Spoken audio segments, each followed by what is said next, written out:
ഷാജി കൈലാസിൻ്റെ കുടുംബത്തിൽ വന്നു കയറിയതിന് ശേഷം ശരിക്കും പറഞ്ഞാൽ ആനിക്ക് കൂടുതൽ ആരാധകർ ആണ് എന്ന് തന്നെ പറയണം. ആനി ഒരു ക്രിസ്ത്യൻ പെണ്ണായി ജീവിച്ച് പിന്നീട് ഷാജി കൈലാസിനെ വിവാഹം കഴിച്ച് അസൽ ഒരു ഹിന്ദു പെണ്ണായി ഇപ്പോൾ ജീവിച്ചു വരികയാണ്. ഇപ്പോഴിതാ തൻ്റെ കുടുംബത്തിൽ തൻ്റെ ആദ്യ മരുമകളെ സ്വീകരിച്ചെത്തിയിരിക്കുകയാണ് ആനി എന്ന് പറയുന്ന ഏറ്റവും പുതിയ ചിത്രമാണ് സോഷ്യൽ മീഡിയയിൽ വൈറലാകുന്നത്. താരദമ്പതികളെ മനസ്സു നിറഞ്ഞ് അനുഗ്രഹിക്കുന്ന ആനിയെയും ഷാജി കൈലാസിനെയും കാണാൻ സാധിക്കുന്നു. ചേട്ടൻ്റെ മകൻ്റെ കല്യാണമാണ്. മരുമകളെ കുടുംബത്തിലേക്ക് സ്വീകരിച്ചതിന് ശേഷം അമ്മയുടെയും അച്ഛൻ്റെയും സ്ഥാനത്ത് തന്നെയാണ് ഇപ്പോൾ ആനിയും ഷാജി കൈലാസും ചിത്രത്തിൽ നിൽക്കുന്നതെന്ന് മനസ്സിലാകുന്നു. പ്രേക്ഷകരെല്ലാവരും വളരെയധികം ഏറ്റെടുക്കുകയും ചെയ്യുന്നുണ്ട്. ഇതേ ദിവസം ഈ ചിത്രത്തെക്കുറിച്ച് പങ്കുവച്ചെത്തിയിരിക്കുന്നതും ഇത്തരത്തിലൊരു വാർത്ത കൊണ്ട് തന്നെയാണ് എന്ന് പറയാം. ഈ ഒരു ദിവസം ഞാൻ എൻ്റെ അച്ഛനെയും അമ്മേനെയും ഒരുപാട് മിസ് ചെയ്തു.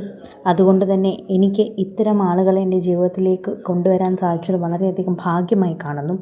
എൻ്റെ അമ്മയുടെയും അച്ഛൻ്റെയും സ്ഥാനത്ത് നിൽക്കാനായി എൻ്റെ കൂടെ ഇന്ന് ഒരുപാട് പേരുണ്ടായിരുന്നു.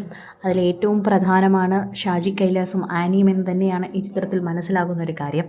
പ്രേക്ഷകരും ഇതേ കാര്യം തന്നെ മനസ്സിലായി എന്ന് പറയുകയും ചെയ്യുന്നുണ്ട്. കൃത്യമായി എല്ലാവരും ഈ വാർത്തയെക്കുറിച്ച് ഏറ്റെടുക്കുകയും ചെയ്യുന്നുണ്ട്. സോഷ്യൽ മീഡിയ പ്രേക്ഷകർ വളരെ കൃത്യമായി ഇതിനെക്കുറിച്ച് പറയുന്നു എന്ന് സോഷ്യൽ മീഡിയയിൽ തന്നെ ഏറ്റെടുക്കുന്ന വാർത്തയിൽ തന്നെ മനസ്സിലാകുന്നുമുണ്ട്.